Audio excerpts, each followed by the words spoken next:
Hello, good morning to all of you. आप देख रहे हैं अपना channel M technical point.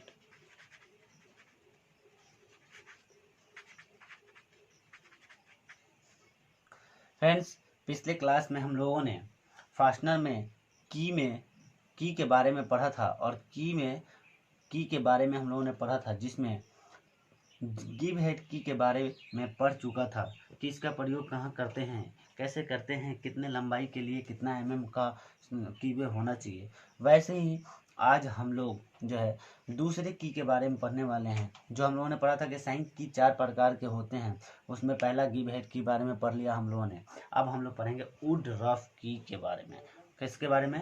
Would rough की के बारे में पढ़ने वाले हैं। तो चलिए ध्यान देंगे थोड़ा सा इधर।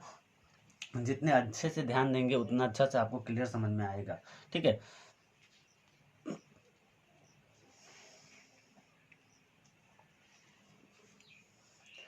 चलिए अब देखते हैं यहाँ पे वुड रफ की का सबसे पहले प्रयोग कहाँ करते हैं, इस की का प्रयोग कहाँ करते हैं, इसकी बनावट कैसी होती है। हाँ जी, तो इसकी बनावट बिल्कुल हाफ रेडियस में होती है, यानी कि कोई भी एक सर्कल के टाइप का मेटल ले लिया जिसकी मोटाई हो कुछ ना कुछ, और उसको 2 भागों में काट दिया जाए तो वो जो शक्ल ले लेता है, यानी कि जो उसका रूप बन जाता है, वो वुड रफ की के तरह बन जाता है। क्लियर?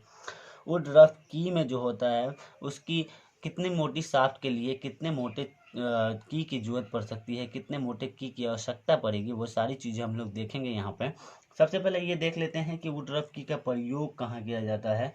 इसका प्रयोग जो होता है वुड रफ की का प्रयोग सबसे ज़्यादा कहाँ किया जाता है। इसका प्रयोग किसी भी शाफ्ट, यानी कि शाफ्ट पे तो की का प्रयोग करते ही हैं, लेकिन ये स्पेशल शाफ्ट के लिए, जैसे कोनिकल शाफ्ट जो होता है, यानी कि जो शाफ्ट टेपर में बना हुआ होगा, और उसके ऊपर कोई फिट करना होगा पुली और हब। जो शाफ्ट टेपर में बना होगा और उसके ऊपर पुली या हब फिट करना होगा, तो वहाँ पे हमें किस की का प्रयोग करना पड़ेगा? वुड रफ की का। यानी कि कोई भी शाफ्ट, जो शाफ्ट टेपर में बनी हुई हो और उस पर हब और या पुली की फिट करनी हो, तो वहाँ पर की का प्रयोग करेंगे। उस की का नाम वुड रफ की होता है। तो कह सकते हैं सीधा सीधा कि टेपर शाफ्ट पर जिस की का प्रयोग किया जाता है उसे वुड रफ की कहा जाता है। इसका प्रयोग लेथ मशीन पर टेपर शाफ्ट में व्हील हैंडल को फिट करने के लिए किया जाता है। क्लियर? इसका प्रयोग अधिकांशतः लेथ मशीन में टेपर शाफ्ट पर व्हील हैंडल को फिट करने के लिए प्रयोग किया जाता है। व्हील मतलब होता है पहिया, जैसे गोलाकार पहिया, जैसे है ना, व्हील पर फिट करने के लिए किया जाता है। अब चलिए इसके बारे में निकालते हैं कि इसका कितना कितना होना चाहिए, कितने शाफ्ट के लिए कितनी मोटी ये होनी चाहिए और कितनी हाइट की होनी चाहिए। ठीक है, ये आपकी चौड़ाई हो गई, यानी कि ये मोटाई हो गई एक तरह से, कि कितनी मोटी होनी चाहिए कितने शाफ्ट के लिए, इसकी ओवरऑल हाइट कितनी होनी चाहिए और इसकी रेडियस कितनी होनी चाहिए। क्लियर? तो चलिए स्टार्ट करते हैं। यहाँ देखेंगे, आप देख सकते हैं कि थिकनेस ऑफ की जो होता है हमारा, वो क्या होगा? थिकनेस ऑफ की, इसको हम बी से सूचित करते हैं। बी बराबर D/6 होता है। इसका मतलब ये है कि अगर हमारा ये जो टेपर शाफ्ट है, इसकी मोटाई जो है 40 है, डायमीटर जो है इस टेपर शाफ्ट की 40 है, तो इस कीवे की चौड़ाई कितनी होगी? इसमें जो गोलाकार कीवे बनेगी उसकी चौड़ाई कितनी होनी चाहिए? तो उसकी चौड़ाई हो जाएगी हमारी डी बराबर क्या हो जाएगा हमारा 40, तो 40/6, यानी कि हमारा चौड़ाई हो जाएगा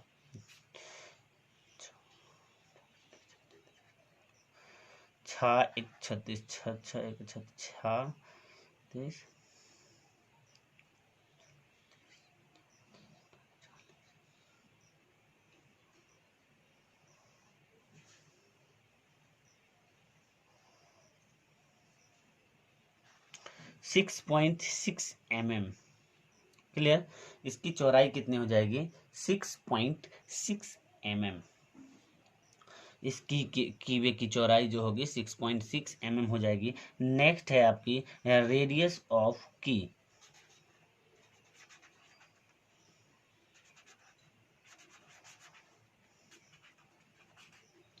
इसे r से सूचित किया जाता है और इसको कहा जाता है r बराबर d/3। यानी कि इसको निकालने के लिए हम क्या कर सकते हैं ये रेडियस इसका कितना होना चाहिए, यानी कि इंटरनल इसकी डेप्थ के वो रेडियस के बारे में पूछ रहा है कि ये लंबाई कितनी होनी चाहिए। रेडियस एक्चुअली लंबाई हो गई इसकी, ये यहाँ से यहाँ तक इसकी लेंथ कितनी होनी चाहिए, इसीलिए d/3 किया।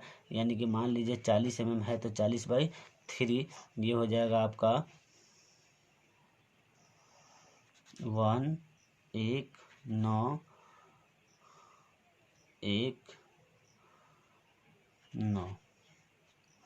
यानी 19.9 mm के करीब में इसकी लेंथ हो जाएगी।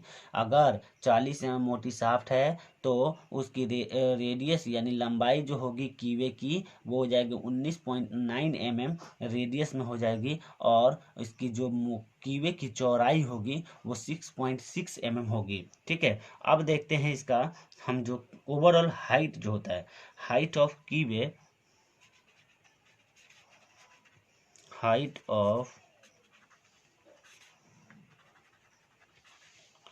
कीवे, हाइट ऑफ कीवे जो होगा हमारा वो कितना होगा 1.75 बी होता है। Clear, 1.75 B. ओवरऑल हाइट जो होगा वो कितना हो जाएगा 1.75 इंटू बी क्या था हमारा, बी 6.6 था, 6.6 mm, यानी कि जितना आएगा हमारा वही ओवरऑल हाइट हो जाएगा। क्लियर हुआ, यानी कि वुड रफ की में अगर 40 mm की शाफ्ट है, हमारे पास 40 mm की शाफ्ट है तो उसकी जो डायमीटर है वो 40 mm हो जाएगी। जब 40 mm हो जाएगी तो हमें कीवे पता करना होगा, तो कीवे की लंबाई पता करनी होगी अगर, तो ये लंबाई हमें पता चल जाएगा रेडियस के अनुसार, और ये अगर चौड़ाई पता करना होगा तो बी के अनुसार चल जाएगा, और ओवरऑल हाइट पता करना होगा तो एच के अनुसार चल जाएगा। और ये तीनों चीज़ें हमें मिल जाएगी तो हम आसानी से इसकी कीवे बना सकते हैं। क्लियर ना।